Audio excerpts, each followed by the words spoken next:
निरंतर काम करते करते स्वामी जी का शरीर बुरी तरह जर्जर हो गया। कभी कभी वे स्वयं कह उठते थे, मुझे मरने तक की फुर्सत नहीं है। संपूर्ण देश में जलूस, बाजे गाजे और स्वागत समारोह के मारे अब मैं मृत प्राय हो चुका हूँ। मैं इतना अधिक थका हुआ हूँ कि यदि मुझे विश्राम ना मिला तो मुझे संदेह है कि मैं अगले 6 महीने तक भी जीवित रह सकूंगा या नहीं। परंतु जब वे लोगों के कष्ट देखते थे तो फिर वही संकल्प जागृत हो उठता था। एक दिन वे गिरीश चंद्र घोष से बोले, जगत के कष्टों को हरने के लिए, यहाँ तक कि एक भी व्यक्ति की वेदना को कम करने के लिए मैं 1000 बार जन्म लेने के लिए तैयार हूँ। मैं अपनी मुक्ति नहीं चाहता, मैं प्रत्येक को मुक्त होने में सहायता देना चाहता हूँ। उनके शरीर की थकावट को देखकर चिकित्सकों ने उन्हें विश्राम की सलाह दी। अतः वे अपने गुरु भाइयों और शिष्यों के संग अल्मोड़ा के लिए चल दिए। अल्मोड़ा में स्वामी जी का भव्य स्वागत हुआ। लगभग 5000 की जनसभा में ज्वाला दत्त जोशी ने उन्हें अभिनंदन पत्र भेंट किया। अल्मोड़ा की एक घटना स्मरणीय है। आज से 7 साल पहले सन 1890 की बात है। स्वामी विवेकानंद परिव्राजक के रूप में घूमते घूमते अल्मोड़ा पहुंचने वाले थे।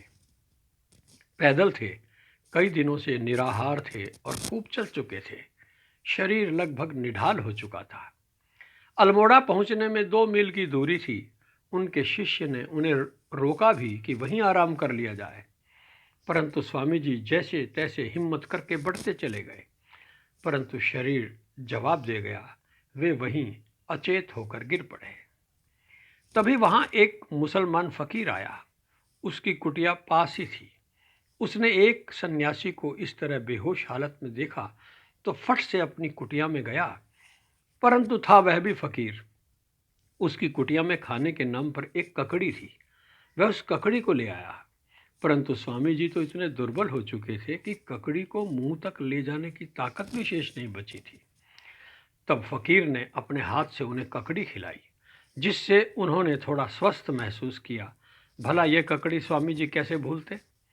7 वर्ष के बाद अब की बार स्वामी जी अल्मोड़ा आए तो नज़ारा बदल चुका था। अब स्वामी विवेकानंद फक्कड़ परिव्राजक के रूप में नहीं, एक विजयी सन्यासी के रूप में पधारे थे। अल्मोड़ा वासी उनके स्वागत में बड़े उत्साह से मग्न थे। स्वामी जी का स्वागत करने के लिए एक विशाल सभा का आयोजन किया गया था। मंच पर बैठे बैठे सहसा स्वामी जी का ध्यान एक व्यक्ति की ओर गया। यह वही फकीर था जिसने उन्हें कभी ककड़ी खिलाई थी। स्वामी जी ने उस फकीर को बुलाया और सबको बताया कि उसी फकीर ने ही अल्मोड़ा पहुंचने से पहले उनकी जान बचाई थी। परंतु वह फकीर भी था तो आखिर फकीर, नेकी कर कुएं में डाल। वह इस घटना को भूल चुका था। बाद में स्वामी जी ने उस फकीर को कुछ धन भी दिया। लगभग 2.5 मास विश्राम करने के बाद स्वामी जी उत्तर भारत की यात्रा पर चले। 9 अगस्त को वे बरेली पहुंचे। वहां वे फिर ज्वरग्रस्त हो गए। 12 अगस्त को वे अंबाला पहुंचे। यहाँ वे 1 सप्ताह तक रुके। यहीं सेवियर दंपति भी आ गए। यहाँ कुछ स्वास्थ्य लाभ हुआ। फिर वे यहाँ से अमृतसर, रावलपिंडी होते हुए श्रीनगर पहुंचे। श्रीनगर के प्रधान न्यायमूर्ति बाबू ऋषिवर मुखोपाध्याय उन्हें अपने निवास पर ले गए। 14 सितंबर को राजा राम सिंह ने उनके दर्शन किए। उनके लिए भक्तों ने एक हाउस बोट की व्यवस्था कर दी। स्वास्थ्य लाभ करके वे फिर से 16 अक्टूबर को रावलपिंडी पहुंचे। वहां वे प्रसिद्ध वकील हंसराज के घर ठहरे। उसके बाद फिर से कश्मीर के राजा का निमंत्रण पाकर श्रीनगर पहुंचे। वहां से सियालकोट होते हुए लाहौर आए। लाहौर के प्रोफेसर तीर्थराम गोस्वामी का किस्सा बहुत लोकप्रिय हुआ। तीर्थराम गणित के प्रोफेसर थे। वे स्वामी जी के विचारों से बहुत ही प्रभावित हुए। श्रद्धावश वे उन्हें अपने निवास पर भोजन के लिए ले गए। स्वामी जी ने उनका निमंत्रण स्वीकार किया। जब स्वामी जी उनसे विदा होने लगे तो तीर्थराम ने सोचा कि मैं स्वामी जी के चरणों में कौन सी भेंट चढ़ाऊं। उनके पास एक सोने की घड़ी थी।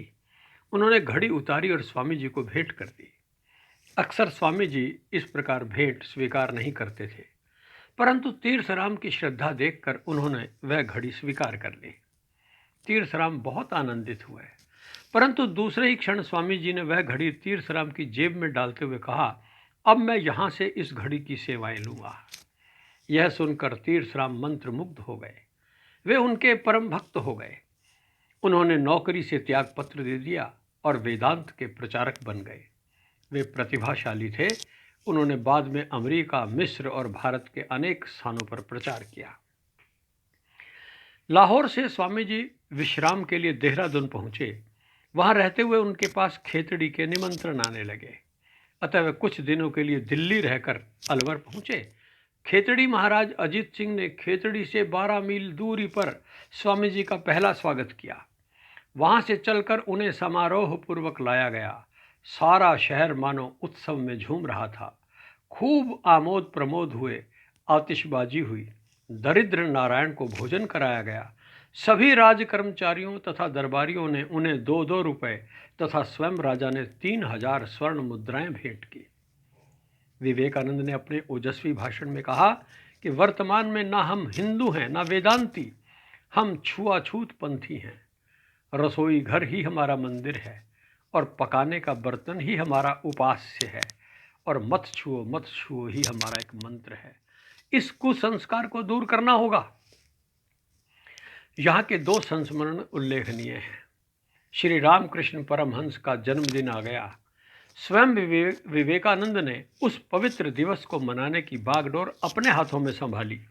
उस दिन उन्होंने घोषित किया था कि वे रामकृष्ण के तथा अपने अब्राह्मण शिष्यों को यज्ञोपवीत देंगे।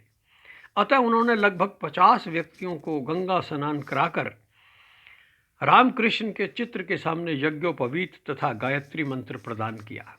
उनका इस बारे में स्पष्ट कहना था, इस देश के ब्राह्मणों ने धर्म पर अपना एकाधिकार जमा रखा था। काल के प्रवाह में जब वह नहीं टिका तो ऐसी व्यवस्था करो कि सब लोग धर्म को प्राप्त हों। सभी को समझा दो, ब्राह्मणों की तरह तुम्हारा भी धर्म पर समान अधिकार है। इस बीच इंग्लैंड से मार्गरेट नोबल, बाद में जिन्हें भगनी निवेदिता कहा गया, अपने कुछ अन्य साथियों के साथ भारत आ गई। विवेकानंद ने उन्हें कहा था कि तुम इस देश की दरिद्रता और पतित दशा देखकर कैसे रहोगी, परंतु समर्पिता भगिनी आ ही गई। स्वामी जी ने उन्हें कोलकाता में गंगा के किनारे मठ के लिए भूमि ले ली। यह भूमि श्रीमती बुल के धन से ली गई थी। शीघ्र ही लड़कियों के लिए कन्या विद्यालय की स्थापना भी कर दी गई। उसका नाम रखा गया निवेदिता विद्यालय। विवेकानंद ने प्रयत्न किया कि वह विद्यालय भारतीय ढंग का हो, पाश्चात्य शैली का नहीं। पुनः स्वामी जी स्वास्थ्य लाभ के लिए दार्जिलिंग चले गए।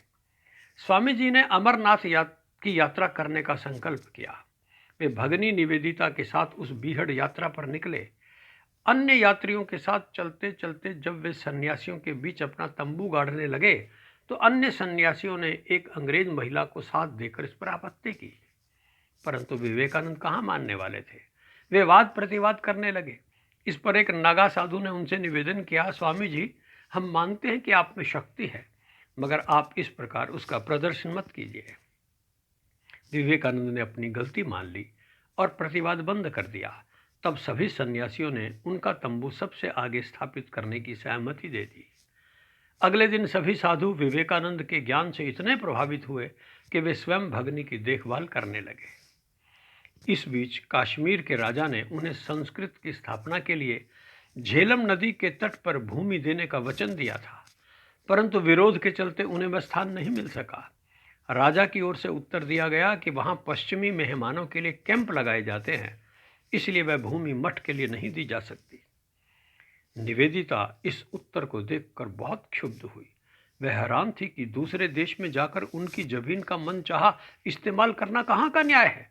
वे बोली, अगर यह भूमि ब्रिटिश सरकार ने ना प्रदान की तो सबसे पहले उसे किसी अंग्रेज का ही विरोध झेलना पड़ेगा।